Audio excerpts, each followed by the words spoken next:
ਅੱਜ फिर संघर्ष च बैठे आ। जिवें धुंद इन्नी आ भी हत्थ नूं हत्थ नहीं दींदा। अज दी जिहड़ी मीटिंग होई आ ਉਹਦੇ बारे गलबात करदे आ। जिहड़ी साडे किसान आगू ते सरकार दी मीटिंग होई, आई थिंक 9वीं मीटिंग होई आ। 9वीं मीटिंग भी बेसट्टा रही, पर अज दी मीटिंग जो सरकार दे नाल होई आ ਉਹਦੀ रूपरेखा ਨੂੰ ਜੇ ਅਸੀਂ ਸਮਝੀਏ ਤਾਂ ਅੱਜ ਸਰਕਾਰ ਦੇ ਜਿਹੜੇ ਉੱਥੇ ਮੰਤਰੀ ਆਏ ਹੋਏ ਸੀ ਉਹਨਾਂ ਨੇ ਕਿਹਾ ਵੀ ਜੀ ਅਸੀਂ ਰੱਦ ਨਹੀਂ ਕਰਨੇ, ਤੁਸੀਂ ਜੋ ਕਰਨਾ ਕਰ ਲਓ।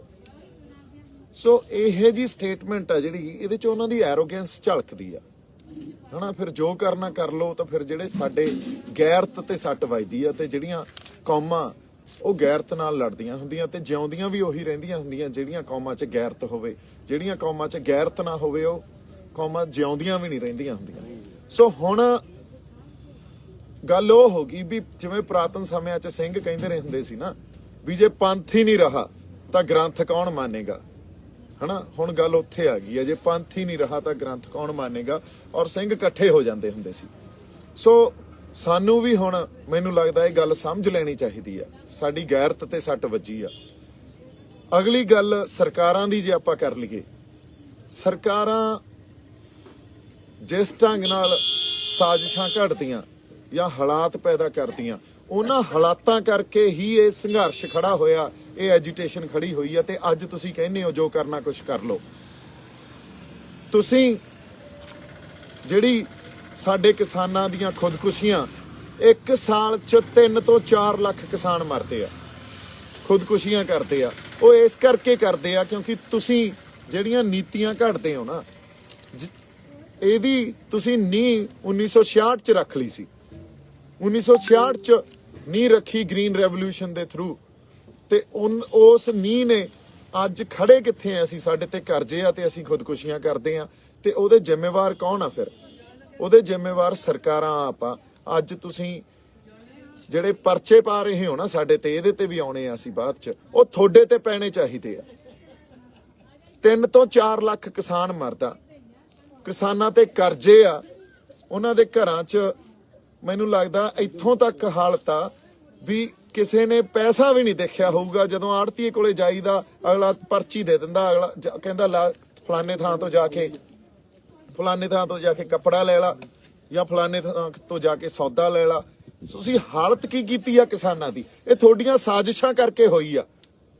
ਸੈਂਟਰ ਨੂੰ ਇਹ ਗੱਲ ਸਮਝ ਲੈਣੀ ਚਾਹੀਦੀ ਆ ਵੀ ਜਿਹੜੀ MSP ਤੁਸੀਂ ਕਹਿੰਦੇ ਹੋ ਨਾ ਵੀ 6% ਕਿਸਾਨਾਂ ਨੂੰ ਮਿਲਦੀ ਆ, ਅਸੀਂ MSP ਕਿਉਂ ਬਣਾਈਏ ਕਾਨੂੰਨ? 6% ਤਾਂ ਕਿਸਾਨਾਂ ਨੂੰ ਮਿਲਦੀ ਆ, ਇਹ ਤੁਹਾਡੀ ਨੀਤੀਆਂ ਕਰਕੇ ਮਿਲਦੀ ਆ। ਤੁਹਾਡਾ ਫੇਲੀਅਰ ਆ, ਇਹ ਕਿਸਾਨਾਂ ਦਾ ਫੇਲੀਅਰ ਨਹੀਂ ਆ। ਜੇ 6% ਕਿਸਾਨਾਂ ਨੂੰ ਤੁਸੀਂ MSP ਮਿਲਦੀ ਆ ਜਾਂ 6% ਕਿਸਾਨ ਉਹਦੀ ਫਸਲ ਦੀ ਖਰੀਦ ਤੁਸੀਂ ਕਰਦੇ ਹੋ 100% ਚੋਂ, ਤਾਂ ਇਹ ਤਾਂ ਤੁਹਾਡੀਆਂ ਨੀਤੀਆਂ ਦਾ ਤੇ ਪਾਲਿਸੀਆਂ ਦਾ ਫੇਲੀਅਰ ਆ, ਤੁਹਾਡੇ ਸਿਸਟਮ ਦਾ ਫੇਲੀਅਰ ਆ। ਤੇ ਜੇ ਅੱਜ ਕਿਸਾਨਾਂ ਤੇ ਕਰਜ਼ਾ ਤੇ ਨਾਲ ਕਿਸਾਨ ਖੁਦਕੁਸ਼ੀਆਂ ਕਰਦੇ ਆ, ਉਹਨਾਂ ਦੀਆਂ ਮੌਤ ਦੇ ਜ਼ਿੰਮੇਵਾਰ ਵੀ ਤੁਸੀਂ ਹੋ। ਤੁਹਾਡੇ ਤੇ 302 ਦੇ ਪਰਚੇ ਹੋਣੇ ਚਾਹੀਦੇ ਆ। ਤੁਸੀਂ ਇਹ ਜਿਹੜੀ ਫਾਰਮਰ ਜੈਨੋਸਾਈਡ ਕੀਤੀ ਆ ਇਸ ਦੇਸ਼ 'ਚ। ਅਗਲੀ ਗੱਲ ਜੇ ਆਪਾਂ ਇਸ ਗੱਲ ਤੇ ਆਈਏ ਵੀ ਸਰਕਾਰ ਦਾ ਜੋ ਐਟੀਟਿਊਡ ਆ ਨਾ, ਅੱਜ ਜੋ ਪੋਲੀਟੀਕਲ ਸਮਝ ਆ, ਹਜੇ ਤੱਕ ਇਸ ਐਜੀਟੇਸ਼ਨ ਦਾ ਉਹਨਾਂ ਨੂੰ ਮੂਲ ਖਾਂਸਾ ਹੀ ਸਮਝ ਨਹੀਂ ਆਇਆ। ਜੇ ਤੁਹਾਨੂੰ ਮੂਲ ਖਾਂਸਾ ਹੀ ਇਸ ਐਜੀਟੇਸ਼ਨ ਦਾ ਸਮਝ ਨਹੀਂ ਆ, ਫਿਰ ਤੁਸੀਂ ਕਿੱਥੋਂ ਮਸਲਿਆਂ ਦੇ ਹੱਲ ਦੇ ਦੋਗੇ ਸਾਨੂੰ?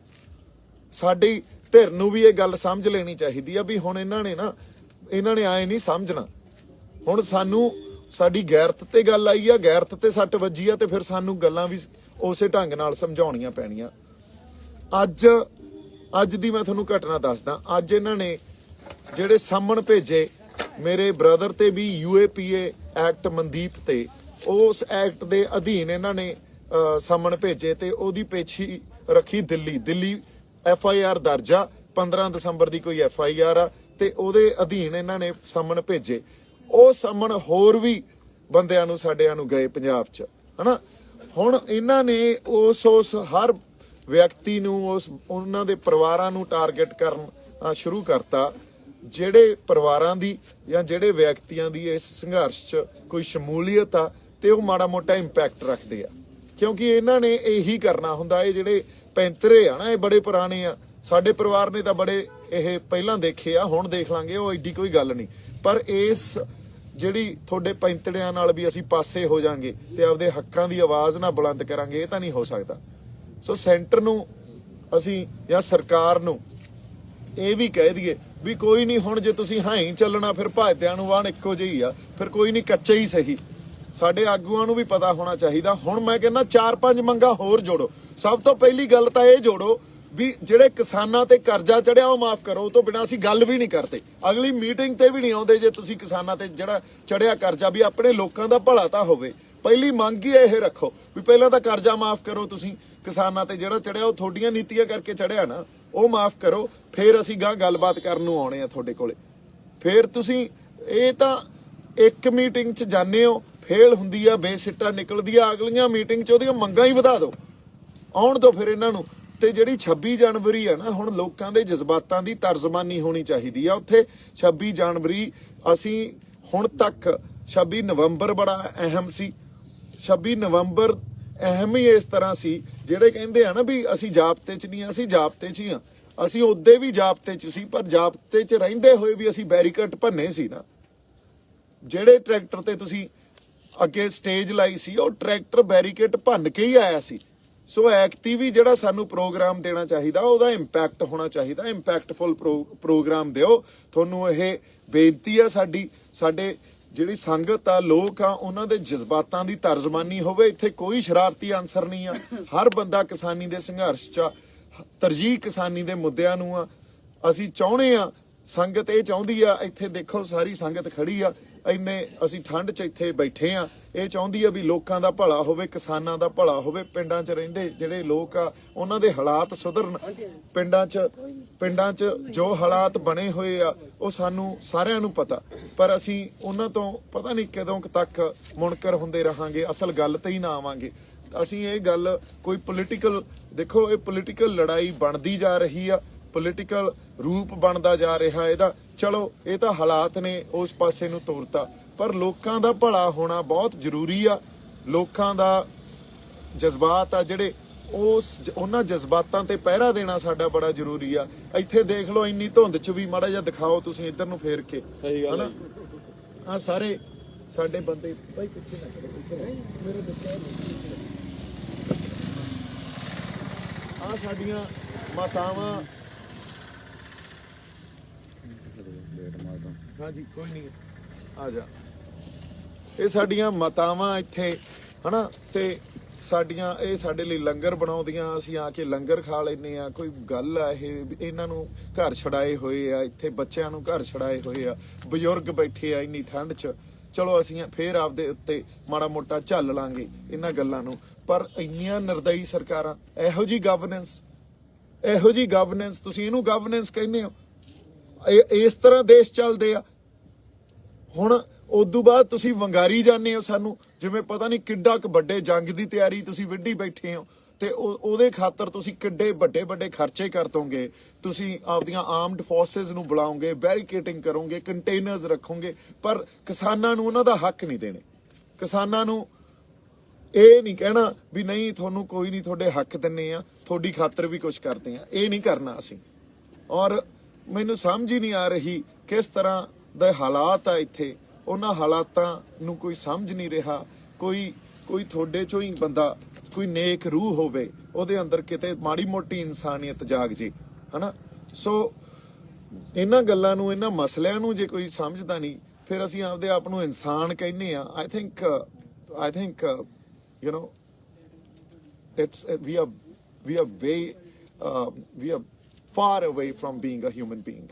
So ਜਿਸ ਢੰਗ ਨਾਲ ਇਸ ਸੰਘਰਸ਼ ਨਾਲ ਲੋਕ ਜੁੜੇ ਹੋਏ ਆ, ਇੱਥੇ ਹੀ ਨਹੀਂ, ਸਾਰਾ ਪੰਜਾਬ, ਸਾਰਾ ਹਰਿਆਣਾ, ਇਧਰੋਂ ਯੂਪੀ ਵਾਲੇ ਕੀ, ਰਾਜਸਥਾਨ ਵਾਲੇ ਕੀ, ਹੋਰ ਪਾਸਿਓਂ ਬੰਦੇ ਕੀ, ਫਿਰ ਬਾਹਰਲੀ ਸੰਗਤ ਜੋ ਇਹਦੇ ਨਾਲ ਜੁੜੀ ਹੋਈ ਆ, ਉਹ ਬੈਠੇ ਚਾਹੇ ਬਾਹਰ ਆ, ਉਹਨਾਂ ਦੇ ਰੂਹ ਵੀ ਇੱਥੇ ਆ, ਉਹਨਾਂ ਦੇ ਦਿਲ ਵੀ ਇੱਥੇ ਆ।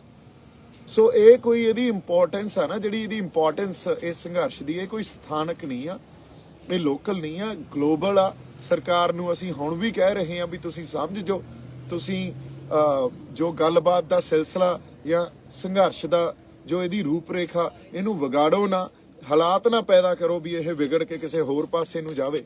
ਆਪਦੀ ਜਿਹੜੀ ਤੁਹਾਡੇ ਕੋਲੇ ਸਿਸਟਮ ਆ ਜਾਂ ਤੁਸੀਂ ਜਿੰਨੇ ਰਿਸੋਰਸਸ ਰੱਖੇ ਹੋਏ ਆ ਜਾਂ ਆਪਦੀਆਂ ਫੋਰਸਸ ਤੇ ਇੰਨਾ ਹੰਕਾਰ ਨਾ ਕਰੋ ਵੀ ਤੁਸੀਂ ਕਿਸੇ ਤਰ੍ਹਾਂ ਵੀ ਲੋਕਾਂ ਨੂੰ ਇੰਨਾ ਕੁ ਦਬਾ ਦਿਓ ਜਾਂ ਉਹਨਾਂ ਨੂੰ ਕੁਚਲ ਦਿਓ ਵੀ ਲੋਕ ਬੋਲਣ ਜੋਗੇ ਵੀ ਨਾ ਰਹਿਣ। ਜਦੋਂ ਜਦੋਂ ਜ਼ਬਰ ਤੇ ਜ਼ੁਲਮ ਕਿਤੇ ਵਧੂਗਾ ਉਦੋਂ ਉਹਦਾ ਵਿਰੋਧ ਵੀ ਪੈਦਾ ਹੋਊਗਾ, ਉਹਦੇ ਖਿਲਾਫ ਆਵਾਜ਼ ਵੀ, ਇਹ ਕੁਦਰਤੀ ਵਰਤਾਰਾ ਇਹਦੇ ਖਿਲਾਫ ਆਵਾਜ਼ ਵੀ ਉੱਠੂਗੀ, ਬੁਲੰਦ ਹੋਊਗੀ। ਸੋ ਇਹ ਜਿਹੜੇ ਲੋਕ ਆ ਨਾ, ਇਹ ਤੁਹਾਡੇ ਜ਼ਬਰ ਤੇ ਜ਼ੁਲਮ ਨੂੰ ਠਾਲਣ ਵਾਸਤੇ ਹੀ ਬੈਠੇ ਆ। ਦੁਨੀਆ ਦੇਖ ਰਹੀ ਆ ਇਸ ਸੰਘਰਸ਼ ਨੂੰ, ਦੁਨੀਆ ਦੇਖ ਰਹੀ ਆ ਇਹਨਾਂ ਲੋਕਾਂ ਨੂੰ, ਤੇ ਇਹਨਾਂ ਲੋਕਾਂ ਨੇ ਇੱਥੋਂ ਦਾ ਸਭ ਕੁਝ ਬਦਲ ਦੇਣਾ, ਤਰਜ਼ ਜ਼ਿੰਦਗੀ ਬਦਲ ਦੇਣੀ ਆ ਜੇ ਤੁਸੀਂ ਨਾ ਸੁਧਰੇ ਤਾਂ। ਸੋ ਸਾਡੀ ਤਾਂ ਤੁਹਾਨੂੰ ਬੇਨਤੀ ਆ ਵੀ ਹੁਣ ਜਿਹੜੇ ਇਹੋ ਜਿਹੇ ਹਾਲਾਤ ਨਾ ਪੈਦਾ ਕਰੋ, ਜਿਹੜੇ ਹਾਲਾਤ ਤੁਸੀਂ ਸਮੇਂ ਤੋਂ ਸਾਨੂੰ ਪੈਦਾ ਕਰਦੇ ਆ ਰਹੇ ਹੋ, ਸਾਨੂੰ ਉਹਨਾਂ ਹਾਲਾਤਾਂ ਚੋਂ ਗੁਜ਼ਰਨਾ ਪੈਂਦਾ। ਉਹਨਾਂ ਹਾਲਾਤਾਂ ਦੀ ਦੇਣ ਆ ਵੀ ਇੱਥੇ ਐਡੀ ਕੁ ਵੱਡੀ ਅਰਾਜਕਤਾ ਪੈਦਾ ਹੋ ਰਹੀ ਆ, ਕੋਈ ਸਾਰਥਕ ਸਮਾਜ ਨਹੀਂ, ਉਹਨਾਂ 'ਚ ਨੈਤਿਕਤਾ ਨਹੀਂ ਰਹੀ, ਉਹਨਾਂ 'ਚ ਹਿਊਮੈਨਿਟੀ ਨਹੀਂ ਰਹੀ। ਤੁਸੀਂ ਇਹ ਦੇਖੋ, ਜੇ ਕਿਸਾਨਾਂ 'ਚ ਇਕਨੋਮੀ ਵਾਈਜ਼ ਵੀ ਦੇਖੀਏ, ਜੇ ਕਿਸਾਨਾਂ ਕੋਲੇ ਪੈਸੇ ਹੋਣਗੇ ਤਾਂ ਉਹ ਸਮਾਨ ਖਰੀਦਣਗੇ, ਕੋਈ ਮੋਟਰਸਾਈਕਲ ਖਰੀਦੂ, ਕੋਈ ਕਾਰ ਖਰੀਦੂ, ਕੋਈ ਹੋਰ ਸਮਾਨ ਖਰੀਦਣਗੇ ਤਾਂ ਇਕਨੋਮੀ 'ਚ ਪੈਸਾ ਆਊਗਾ, ਇਕਨੋਮੀ 'ਚ ਪੈਸਾ ਆਊਗਾ ਤਾਂ ਇਕਨੋਮੀ ਪ੍ਰੋਸਪਰ ਹੋਊਗੀ। ਇਹ ਤਾਂ ਸਿੰਪਲ ਜਿਹਾ ਫਾਰਮੂਲਾ ਨਾ, ਪਰ ਤੁਹਾਡੀਆਂ ਨੀਤੀਆਂ ਨਾਲ ਜਿਹੜੀ ਵੈਲਥ ਆ ਉਹ ਤੁਸੀਂ ਐਕੂਮੂਲੇਟ ਕਰ ਰਹੇ ਹੋ ਕੁਛ ਹੀ ਹੱਥਾਂ 'ਚ, ਕੁਛ ਲੋਕਾਂ ਤੱਕ ਹੀ ਵੈਲਥ ਰਹਿ ਜਾਂਦੀ ਆ, ਬਾਕੀ ਤਾਂ ਹੈਂਡ ਟੂ ਮਾਊਥ ਆ। ਜੇ ਜਿਉਂ ਰਹੇ ਆ ਤਾਂ ਜਿਉਂ ਰਹੇ ਆ, ਉਹ ਬਸ ਉਸ ਢੰਗ ਨਾਲ ਹੀ ਜਿਉਂਦੇ ਰਹਿਣ। ਉਹਨਾਂ ਦੀ ਤੁਸੀਂ ਜਿਵੇਂ ਜਿਉਣਾ ਕਿਵੇਂ ਆ, ਉਹਨਾਂ ਨੇ ਰਹਿਣਾ ਕਿਵੇਂ ਆ, ਖਾਣਾ ਕੀ ਆ, ਪਹਿਨਣਾ ਕੀ ਆ, ਇਹ ਵੀ ਪਰਿਭਾਸ਼ਿਤ ਤੁਸੀਂ ਕਰਨ ਲੱਗ ਗਏ। ਉਹ ਹੈ ਕੌਣ ਲੋਕ, ਇਹ ਵੀ ਪਰਿਭਾਸ਼ਿਤ ਤੁਸੀਂ ਕਰਨ ਲੱਗ ਗਏ। ਐਂ ਤਾਂ ਨਹੀਂ ਚੱਲਦਾ ਹੁੰਦਾ। ਜਿਹੜੀ ਸਦੀਆਂ ਤੋਂ ਕੋਈ ਸਭਿਅਤਾਵਾਂ, ਸਦੀਆਂ ਤੋਂ ਸਿਵਲਾਈਜੇਸ਼ਨਸ ਇਵੋਲਵ ਹੋਈਆਂ, ਜਿਹੜੀਆਂ ਵਿਕਸਿਤ ਹੋਈਆਂ, ਉਹਨਾਂ ਨੂੰ ਤੁਸੀਂ ਪਰਿਭਾਸ਼ਿਤ ਕਰੋਗੇ। ਤੁਸੀਂ ਰੱਬ ਤੋਂ ਵੀ ਵੱਡਾ ਆਪਦੇ ਆਪ ਨੂੰ ਮੰਨਣ ਲੱਗ ਗਏ। ਇਹ ਐਂ ਤਾਂ ਨਹੀਂ ਚੱਲਦਾ ਹੁੰਦਾ। ਸੋ ਇਹ ਅਰਾਜਕਤਾ ਤੁਸੀਂ ਪੈਦਾ ਕੀਤੀ ਆ, ਤੁਸੀਂ ਇਸ ਅਰਾਜਕਤਾ ਦੇ ਜ਼ਿੰਮੇਵਾਰ ਹੋ, ਤੁਸੀਂ ਇਹਨਾਂ ਮੌਤਾਂ ਦੇ ਜ਼ਿੰਮੇਵਾਰ ਹੋ। ਤੁਹਾਡੇ ਤੇ ਪਰਚੇ ਪੈਣੇ ਚਾਹੀਦੇ ਆ, UAPA ਵੀ ਤੁਹਾਡੇ ਤੇ ਪੈਣਾ ਚਾਹੀਦਾ। ਤੁਸੀਂ ਤਾਂ ਇਸ ਦੇਸ਼ ਦੇ ਹੱਕ 'ਚ ਨਹੀਂ ਕਰ ਰਹੇ ਜੋ ਕਰ ਰਹੇ ਹੋ। ਜੇ ਅਸਲ ਤੌਰ ਤੇ ਮੰਨੀਏ, ਦੇਸ਼ ਦੇ ਜਿਹੜੇ ਐਂਟੀ ਨੈਸ਼ਨਲ ਤਾਂ ਸਰਕਾਰਾਂ, ਐਂਟੀ ਨੈਸ਼ਨਲ ਲੋਕ ਨਹੀਂ ਆ ਲੋਕ ਐਂਟੀ ਨੈਸ਼ਨਲ ਆ ਜਿਹੜੇ ਸੜਕਾਂ ਤੇ ਬੈਠੇ ਆ, ਇੱਥੇ ਧੂਣੀਆਂ ਲਾਈ ਬੈਠੇ ਆ। ਤੁਸੀਂ ਤਾਂ ਬੈਠੇ ਹੋ ਕੋਠੀਆਂ 'ਚ ਹੀਟਰ ਲਾ ਕੇ, ਹਨਾ। ਅਸੀਂ ਇੱਥੋਂ ਕਿਤੋਂ ਤਾਰਾਂ ਖਿੱਚਦੇ ਆ, ਜੇ ਕਿਸੇ ਨੇ ਹੀਟਰ ਲਾਉਣਾ, ਉੱਥੋਂ ਫਲਾਨਾ ਪਾਣੀ ਉੱਥੋਂ ਆਉਂਦਾ, ਲੰਗਰ ਉੱਥੋਂ ਆਉਂਦਾ, ਇੱਥੇ ਬਾਥਰੂਮ ਆਏ ਬਣਾਏ ਹੋਏ ਆ, ਇੱਥੇ ਪਤਾ ਨਹੀਂ ਕੀ ਹਾਲ ਆ। ਇਨਹਿਊਮਨ ਕੰਡੀਸ਼ਨਸ 'ਚ ਅਸੀਂ ਰਹਿ ਰਹੇ ਹਾਂ, ਕਿਸੇ ਨੂੰ ਕੋਈ ਫਰਕ ਹੀ ਨਹੀਂ ਪੈ ਰਿਹਾ, ਔਰ ਹਜੇ ਤੱਕ ਤੁਹਾਨੂੰ ਸਮਝ ਹੀ ਨਹੀਂ ਆ ਰਹੀ ਤੇ ਤੁਸੀਂ ਇਹਨੂੰ ਗਵਰਨੈਂਸ ਕਹਿੰਦੇ ਹੋ ਤੇ ਤੁਸੀਂ ਦੇਸ਼ ਨੂੰ ਗਵਰਨ ਕਰ ਰਹੇ ਹੋ। I think you guys should be ashamed of yourself. So ਇੰਨੀਆਂ ਕੁ ਗੱਲਾਂ ਆਪਾਂ ਕਰਨੀਆਂ ਸੀ। ਮੀਟਿੰਗ ਦਰ ਮੀਟਿੰਗ ਹੁੰਦੀ ਰਹੂ। ਕਿਸਾਨ ਜਥੇਬੰਦੀਆਂ ਦੇ ਆਗੂਆਂ ਨੂੰ ਮੇਰੀ ਅਪੀਲ ਆ, ਮੇਰੀ ਬੇਨਤੀ ਆ ਵੀ ਅਗਲੀ ਮੀਟਿੰਗ 'ਚ ਜਾਣ ਤੋਂ ਪਹਿਲਾਂ ਮੰਗ ਪਹਿਲੀ ਇਹ ਹੋਣੀ ਚਾਹੀਦੀ ਆ ਵੀ ਪਹਿਲਾਂ ਕਰੋ ਕਰਜ਼ਾ ਮਾਫ, ਫੇਰ ਟੇਬਲ ਤੇ ਬੈਠਾਂਗੇ ਅਸੀਂ। ਸੋ ਇੰਨੀਆਂ ਕੁ ਗੱਲਾਂ ਆਪਾਂ ਕਰਨੀਆਂ ਸੀ। ਮੇਰੇ ਵੱਲੋਂ ਬਹੁਤ ਸਾਰਾ ਪਿਆਰ ਤੇ ਸਤਿਕਾਰ। ਸੰਗਤ ਨੂੰ ਚੜ੍ਹਦੀ ਕਲਾ 'ਚ ਰਹੋ। ਚੜ੍ਹਦੀ ਕਲਾ ਹੀ ਸਾਨੂੰ ਸਾਡੇ ਰਹਿਬਰਾਂ ਨੇ, ਗੁਰੂਆਂ